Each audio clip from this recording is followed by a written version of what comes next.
बची हुई ब्रेड का इतना टेस्टी नाश्ता जिसे एक बार आपने बना लिया तो हफ्ते में 4 बार इसी को बनाओगे। अस्सलाम वालेकुम। सबसे पहले मैंने एक ब्रेड ले ली है, उसे कटोरी से इस तरीके से किनारे कट कर लेती हूँ। अगर आप चाहे तो गिलास वगैरह से भी इसके किनारे कट करके निकाल सकते हैं। अब मैं ब्रेड के ऊपर आधा टेबल स्पून टोमेटो सॉस और आधा टेबल स्पून ही इस पर मायोनीज़ लगाऊंगी। तो पहले हल्का सा इस पर स्प्रेड कर देती हूँ और फिर इसी के ऊपर मैं थोड़ा सा मायोनीज़ ले लेती हूँ और इसे भी अच्छी तरह इस तरीके से दोनों को मिक्स करके लगा लेती हूँ। आप चाहे तो पहले टोमेटो सॉस को स्प्रेड कर दे और फिर मायोनीज़ को उसके ऊपर स्प्रेड कर दे। मैंने यहाँ पर दोनों को एक साथ लगा लिया है। दो आलूओं को अच्छी तरह मैंने बॉईल कर लिया था और उसकी स्किन निकाल ली है। उसे मैशर की मदद से इस तरीके से मैश कर लिया है। अब इसके अंदर मैं डाल देती हूँ 4 टेबल स्पून के करीब बारीक कटी हुई प्याज। अब इसमें जाएगा 1 टेबल स्पून के करीब बारीक कटा हुआ टमाटर। सभी चीज़ों को बारीक बारीक कट करके ही यूज़ करना है। तो यहाँ पर मैंने टमाटर डाल दिए। अब इसके अंदर जाएगा 1 टेबल स्पून हरी मिर्चों का पेस्ट। अगर आप बहुत ज़्यादा तीखा खाना पसंद करते हैं तो लाल मिर्च पाउडर भी इसमें यूज़ कर सकते हैं।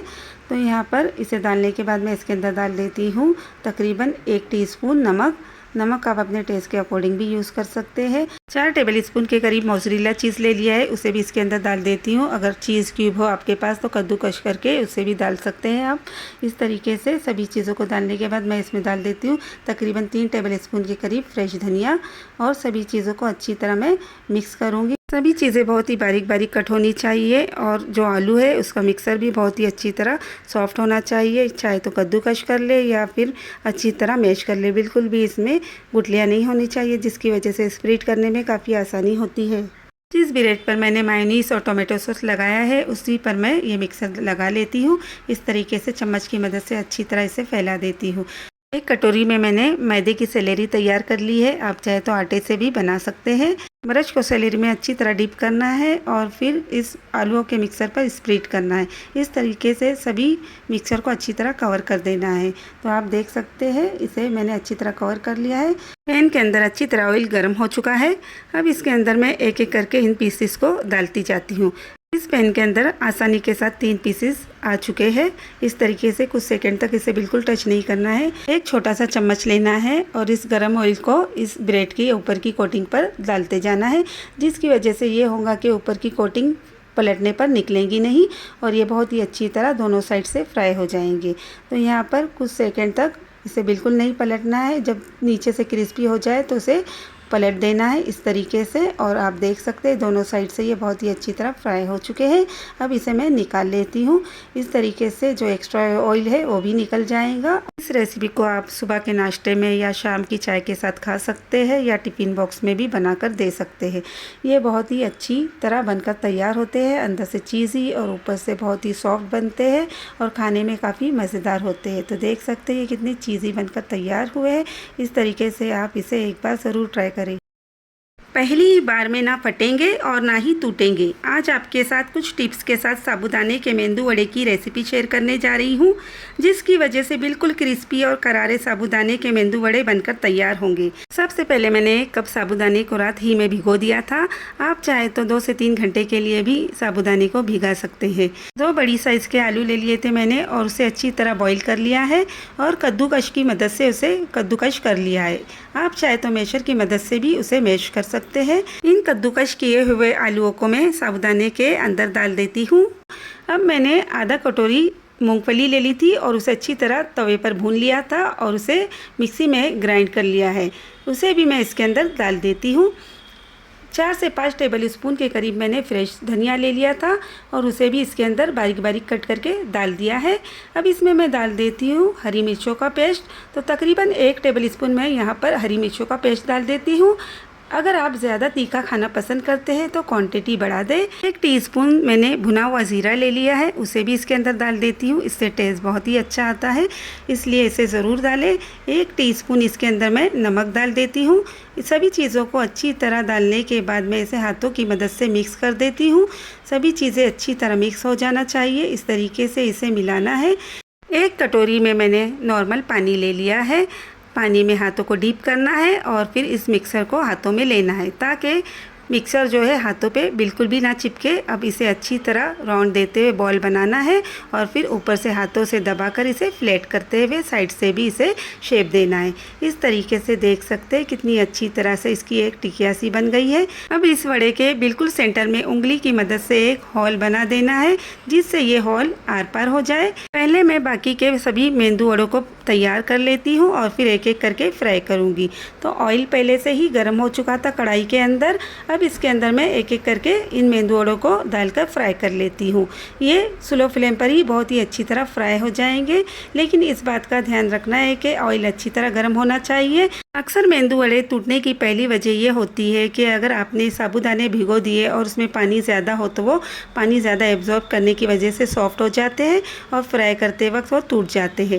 साबूदाने के मेंदू वड़े टूटने की दूसरी वजह ये होती है कि जब भी आप आलूओं को अच्छी तरह बॉईल कर ले तो उसे पानी से बाहर निकाल ले, नहीं तो वो पानी एब्जॉर्ब करने की वजह से सॉफ्ट हो जाते हैं और फ्राई करते वक्त टूट जाते हैं। तीसरा टिप्स आपको ये देती हूँ कि जब भी आप इसे फ्राई करें तो 2 से 3 मिनट तक इसे बिल्कुल टच ना करें, इसके बाद इसे पलट दें। इस तरीके से वो बिल्कुल भी टूटेंगे नहीं। और आप देख सकते हैं ये कितनी अच्छी तरह दोनों साइड से फ्राई हो चुके हैं। अब एक एक करके इन वड़ों को मैं निकाल लेती हूँ और बाकी के मेंदू वड़ों को भी इसी तरह मैं फ्राई कर लूँगी। इस तरीके से बहुत ही आसानी के साथ इन टिप्स का ध्यान रखते हुए आप अगर मेंदू वड़ों को बनाएंगे तो ये साबूदाने के मेंदू वड़े बिल्कुल भी टूटेंगे नहीं और बहुत ही क्रिस्पी बनकर तैयार होंगे। इसे मैंने निकाल लिया है एक सर्विंग प्लेट में। इसे टोमेटो सॉस या इमली की चटनी के साथ खाइए, काफ़ी मज़ेदार से लगते हैं। बची हुई ब्रेड का इतना टेस्टी और आसान नाश्ता जिसे एक बार आपने बना लिया तो बार बार इसी नाश्ते को बनाना और खाना पसंद करोगे। अस्सलाम वालेकुम। इस रेसिपी को बनाने के लिए आप फ्रेश ब्रेड का भी यूज़ कर सकते हैं, लेकिन अक्सर ब्रेड बच जाते हैं इसलिए आप इसका इस तरीके से इस्तेमाल कर सकते हैं। 4 ब्रेड ले लिए थे मैंने और उसे इस तरीके से तोड़कर मिक्सी में ग्राइंड कर लेती हूँ। अगर आपके पास बड़ा जार हो तो एक ही साथ ग्राइंड कर ले, या छोटा हो तो 2 बारी में इस तरीके से ग्राइंड कर सकते हैं। तो इसका मैंने पाउडर बना लिया है। इस तरीके से इसे एक साइड में रख देती हूँ। 3 मीडियम साइज़ के आलू मैंने अच्छी तरह बॉईल कर लिए है, उसकी स्किन निकाल ली है। इस तरीके से मैशर की मदद से उसे अच्छी तरह मैश कर देती हूँ। इस बात का ध्यान रखना है कि इसमें बिल्कुल भी गुठलियाँ नहीं होनी चाहिए, बहुत ही इसे सॉफ्ट सा इस तरीके से मैश करना है। चाहे तो कद्दूकश कर ले। तो यहाँ पर मैंने इसे अच्छी तरह मैश कर लिया है। इसमें मैं डाल देती हूँ 1 टीस्पून नमक, इसमें जाएगा 1 टीस्पून ज़ीरा पाउडर और 1 टीस्पून ही इसमें जाएगा काली मिर्च का पाउडर। इस तरीके से सभी चीज़ों को डालने के बाद मैं इसके अंदर डाल देती हूँ हरी मिर्चों का पेस्ट। तकरीबन 1 टेबल स्पून इसके अंदर मैंने हरी मिर्चों का पेस्ट यूज़ किया है। 4 टेबल स्पून के करीब बारीक फ्रेश कटा हुआ धनिया यूज़ किया है। इसके अंदर मैं डाल देती हूँ 1 बड़ी साइज़ की बारीक कटी हुई प्याज, जिसे मैंने चॉपर में चॉप कर लिया था। इस तरीके से सभी चीज़ें बारीक बारीक कटी होनी चाहिए। जो मैंने पाउडर बनाया था ब्रेड का उसे भी मैं डाल देती हूँ। इस ब्रेड क्रम्ब को डालने के बाद इसे अच्छी तरह मिलाना है। तो यहाँ हाथों की मदद से इसे अच्छी तरह मिक्स करना है। इस बात का बिल्कुल भी ध्यान रखना है कि इसमें बिल्कुल भी पानी नहीं होना चाहिए।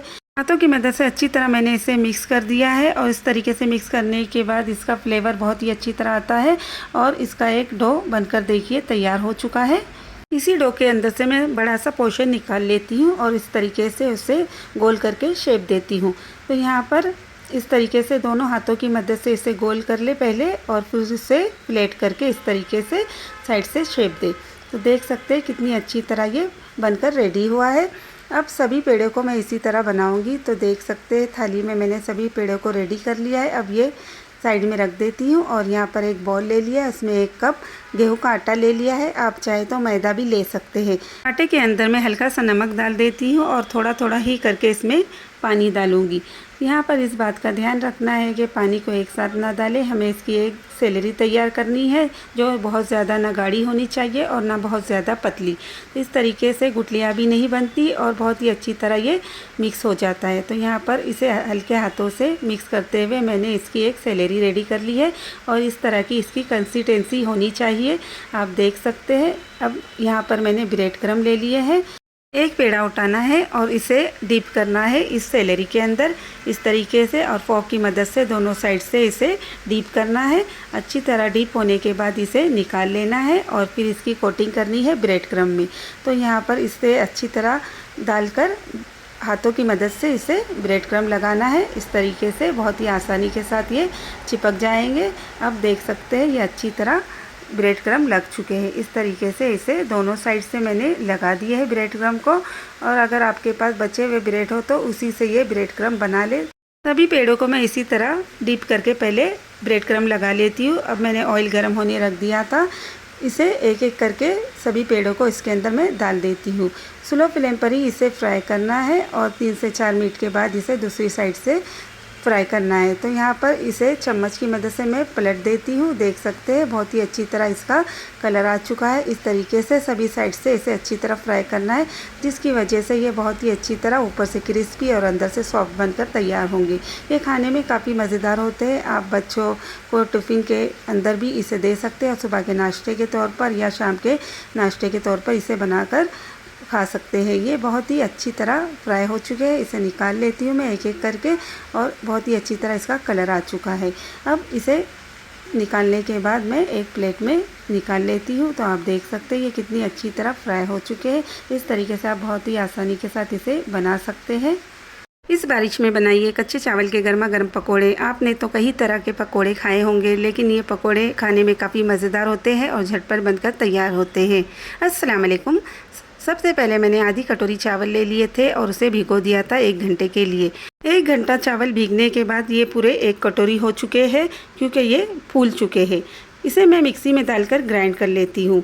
तो यहाँ पर आपको ध्यान में रखना है कि इसमें बहुत ज़्यादा पानी का यूज़ नहीं करना है। सिर्फ 2 से 3 चम्मच इसमें पानी जाएगा और अगर बाद में हमें लगा तो हम इसके अंदर और पानी डाल सकते हैं। अब भिगे हुए चावल को मैंने मिक्सी के जार में डाल दिया है। इसके अंदर 1 से 2 टेबल स्पून के करीब मैं पानी डाल देती हूँ। अगर ग्राइंड करते वक्त पानी ज़्यादा हो जाए तो इस बैटर के अंदर थोड़ा सा चावल का आटा मिला ले, जिसकी वजह से ये परफेक्ट बैटर बनकर तैयार होगा। नहीं तो फ्राई करते वक्त ये पकोड़े फैल जाएंगे और सही तौर पर नहीं बनेंगे। अब मैंने इसे अच्छी तरह ग्राइंड कर लिया है और आप देख सकते हैं इस तरीके का बारीक सा पेस्ट होना चाहिए। इसे निकाल लिया है मैंने एक कटोरे के अंदर। एक बड़ी साइज़ का आलू मैंने अच्छी तरह बॉईल कर लिया था और उसकी स्किन निकाल ली है।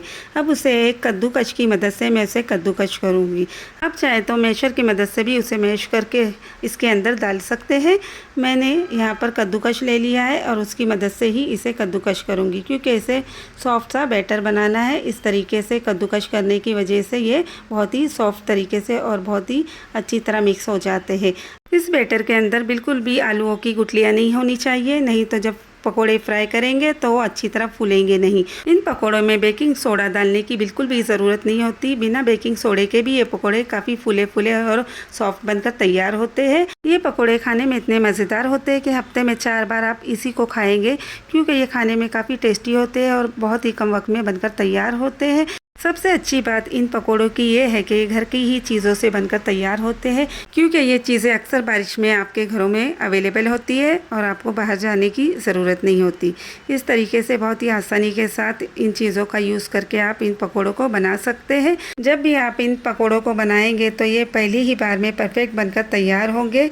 जब भी बच्चे बाहर से कुछ खाने की ज़िद करें तो इस तरीके से आप उन्हें झटपट ये पकोड़े बना कर दें, ताकि वो बाहर की चीज़ें मांग ना सके। इस तरीके से आप उन्हें झटपट घर पर ही ये चीज़ें बनाकर खिला सकते हैं। अब इसके अंदर मैं डाल देती हूँ हरी मिर्चों का पेस्ट। तो तकरीबन 1 टेबल स्पून मैंने इसके अंदर हरी मिर्चों का पेस्ट डाल दिया है।